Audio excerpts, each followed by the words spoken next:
I got double pawns. I got double pawns. My coach told me not to get double pawns. No. Do you see these two pawns? They look cute, don't they?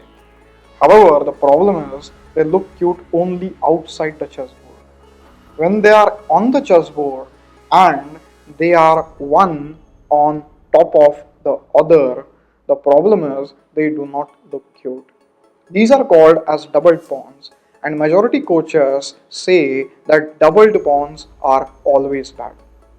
Now, I would like to agree that majority of the times doubled pawns are bad. However, in this particular game played by Vishy Anand, we are going to understand that sometimes doubled pawns can also be the strength of the position. So, this is a game played between Vishwanathan Anand and Aronian, where Vishy Anand tells how we should use doubled pawns to our advantage. So, let's get started. So this is a position. I have skipped the initial moves, I have skipped the first few moves, and now I'm going to show you what Anand did so that he could use doubled pawns to his advantage. So here the first move white played, white is Vishy Anand, black is Aronian. So the first move Anand played here is he played the move bishop e3. And now if you see, the two bishops are attacking each other. If black captures bishop into e3 and then if white recaptures, then white will get a pair of doubled pawns. So this is a very common theme, and generally here if black takes, then after f into e3, white gets the semi-open f file, plus he gets a very nice outpost square for his knight on the f5 square. And that's the reason majority players, they would play queen e7 or they will play bishop b6 and avoid this exchange.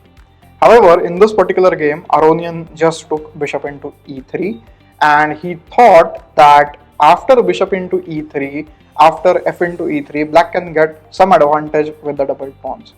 So let's see what happened. White just took f into e3, black played the move d6, which is a natural move, and here white played the move knight h4. And this is very powerful because now when white plays the move knight h4, he also can play knight f5 on the next move. And the point is, if black takes knight takes e4 here, then white can simply play bishop takes f7 check, and then after that win the e8 rook. And that's the reason here black cannot take knight takes e4, he has to play some other move. So in the real game, Aronian just played bishop e6 here, and now he said like, okay, after you take bishop into e6, let me take back f into e6, and then after that I think everything is fine.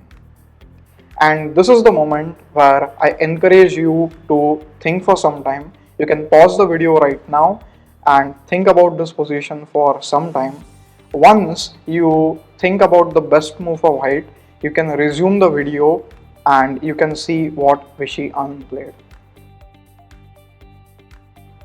So hope you have paused the video and thought for some time, and now I'm going to tell you what exactly did Anand do here. So in the real game, Anand just ignored Aronian's idea of bishop e6 and he played the move knight f5. And if you see this move for the first time, you would be in shock. When I saw this for the first time, I was in complete shock because Anand has doubled his pawns already.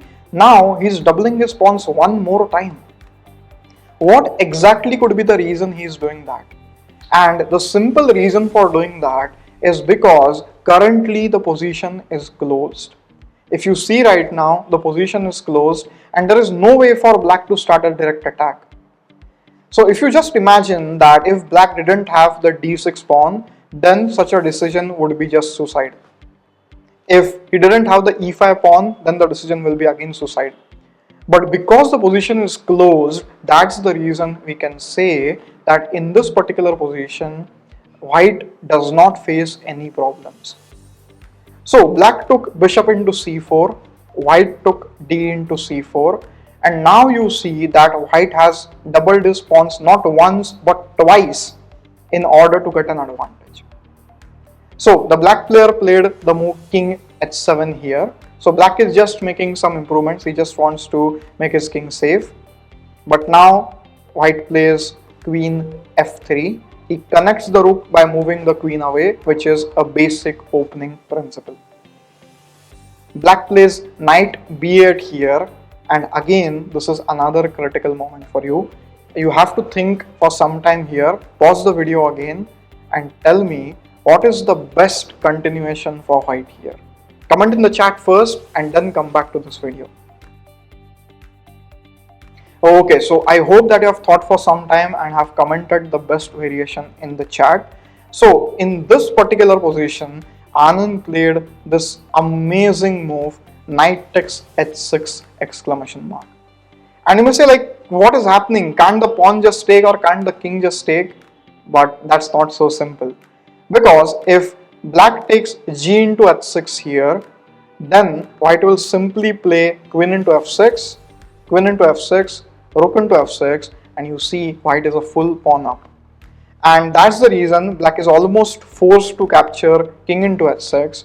But now white can simply play the move queen h3 check, king goes to g6, rook f3. Now Anand is going to play the move rook g3, and then it's going to be very difficult for black to survive. So black played the move knight h5, stopping rook g3, but Anand plays rook f5. And now the next move, Anand is going to play queen takes h5, and it's going to be checkmate. So black has to go back, he has to play knight to f6, and here white plays this amazing move queen h4. And now the point is, if black plays some random move, like for example knight b d7, white just plays rook g5 checkmate, game over. And if black plays the move knight h7, stopping the move rook g5, then Anand can play queen h5 checkmate. And that's the reason Aronian simply resigned in this position. So if I have to just summarize, then doubled pawns are not always bad. If we go to the starting position, Anand first doubled his pawns by playing bishop e3, and after bishop takes e3, f takes e3, he got doubled pawns, and then he doubled his pawns one more time after bishop e6, and then he doubled his pawns again on the c file. Now the important thing that you have to remember here is you should only do this if the position is closed. If it's an open position, it's a very bad idea to have doubled pawns. Also, doubled pawns in the center are sometimes acceptable. Doubled pawns which have a support of another pawn in the adjoining line are sometimes acceptable. But doubled pawns generally in the corner of the chessboard are considered to be very, very bad. And that's the reason if you have doubled pawns, then I would suggest to you that next time don't take it negatively. I would suggest to you that you should understand how to play with doubled pawns. That's the most important. So if you want to learn more such strategic concepts like the doubled pawns, all you need to do is click the link below and join the Ultimate Chess Challenge, which will help you to supercharge your chess to the next level. So what exactly are you waiting for? Do it right now and join our Ultimate Chess Challenge so that you can take your chess to greater heights.